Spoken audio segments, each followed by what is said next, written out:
Buat beginner dekat luar sana yang baru nak ceburi dunia pelaburan, mesti rasa serabut dengan macam-macam istilah pelik dan risiko yang menakutkan.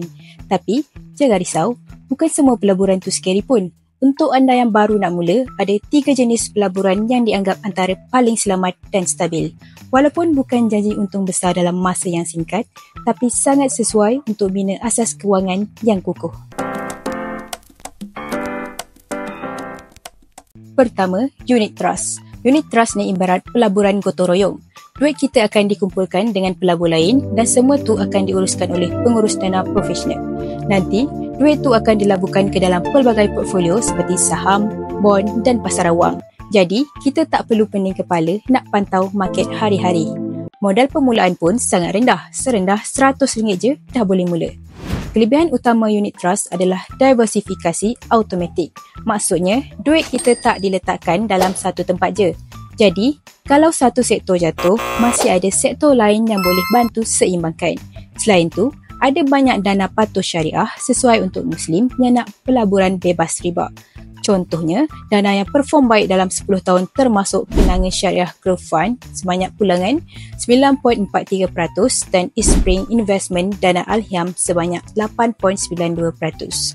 Tambahan lagi, unit trust ni sangat fleksibel. Anda boleh keluar bila-bila masa tanpa penalti, tak macam fixed deposit yang kena tunggu matang.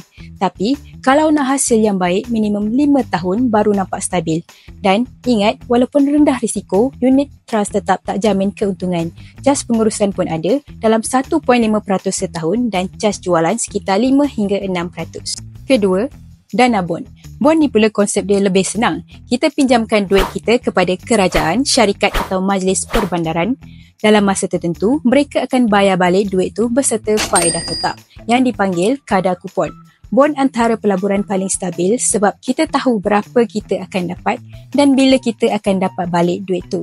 Dia macam fixed deposit versi upgrade. Untuk pelabur Muslim pula, kita ada alternatif halal iaitu sukuk versi Islamik kepada bond konvensional. Bezanya, sukuk tak libatkan faedah tapi berdasarkan perkongsian aset. Malaysia pula merupakan penerbit sukuk terbesar di dunia. Jadi banyak pilihan yang patuh syariah di pasaran. Nak mula pun tak mahal. Ada sukuk boleh mula dengan modal sekitar RM1,000 melalui bank atau ATBS iaitu Exchange Traded Bond and Sukuk yang diniagakan di Bursa Malaysia. Contohnya, dana infranasional pernah diterbitkan pada harga RM103 seunit dan bagi pulangan sebanyak 4% setahun.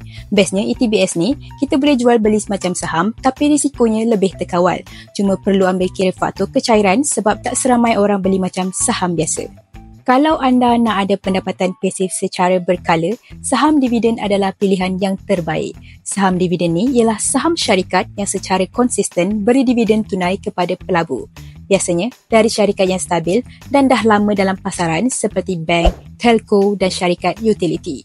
Nak pilih saham dividen yang berbaloi, ada 3 langkah yang mudah. Yang pertama, pilih syarikat yang konsisten bayar dividen setiap tahun. Tengok rekod 5 hingga 10 tahun ke belakang. Kedua, semak dividen yield tapi jangan gopoh cari yield yang terlalu tinggi. Yang ideal biasanya antara 3 hingga 7% sahaja. Yield yang tinggi sangat kadang-kadang petanda syarikat tu ada masalah. Yang ketiga, pastikan syarikat tu masih untung dan ada aliran tunai yang kukuh. Kalau syarikat mula rugi, risiko dividen kena potong pun tinggi.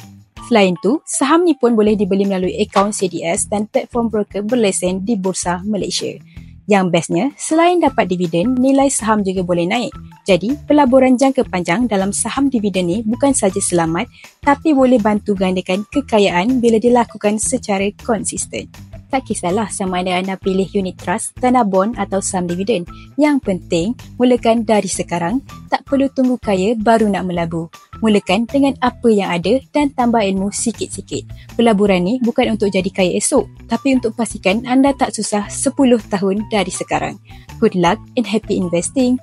Dan jangan lupa subscribe ke YouTube channel Direct Lending, pakar pinjaman anda untuk info pinjaman dan tips kewangan santai.